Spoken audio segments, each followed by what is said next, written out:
আমরা আজকে তৈরি করব ট্যাংরা মাছের ঝোল।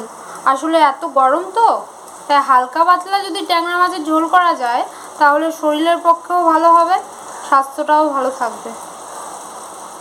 গরম করে নিয়েছি, এই তেলেই এই ট্যাংরা মাছটা আমি দিয়ে দেব।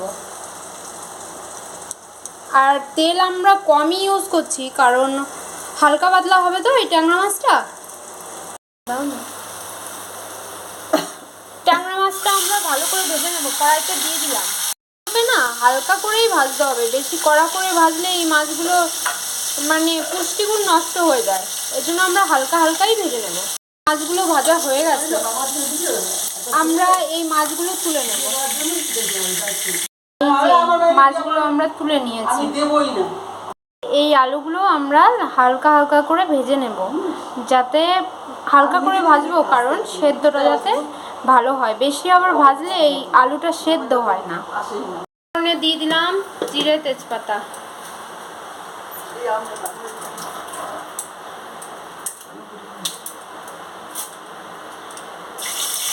এবার এর মধ্যে না আলুগুলো দিয়ে দেব। আলুগুলো খুব বেশি লাল লাল করে ভাজতে হবে না, বেশি লাল লাল করে ভাজলে আবার আলু সেদ্ধ হবে না, হালকা হালকা করে ভাজতে হবে।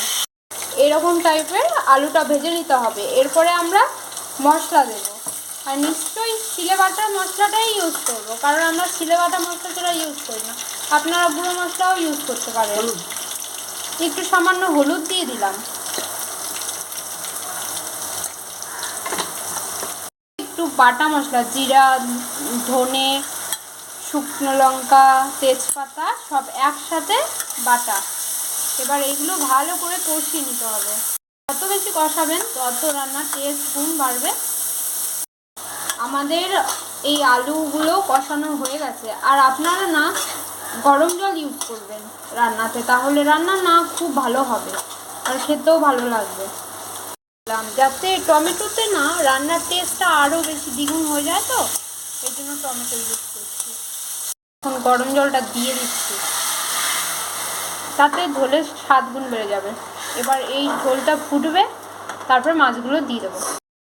এই যে আমি ভেজে রাখা এই ট্যাংরা মাছগুলো দিয়ে দিয়েছি। যতক্ষণ না এবার আলু সেদ্ধ হওয়া পর্যন্ত অপেক্ষা করতে হবে। দেখো আমাদের ঝোল প্রায় রেডি, কারণ আলুটা সেদ্ধ হয়ে গেছে। ট্যাংরা মাছের ঝোলের মধ্যে যদি একটু ধনেপাতা ইউজ করো না, স্বাদ গুণ দ্বিগুণ হয়ে যাবে, খেতেও ভালো লাগবে। আমাদের দেখো ঝোলটাও রেডি হয়ে গেছে।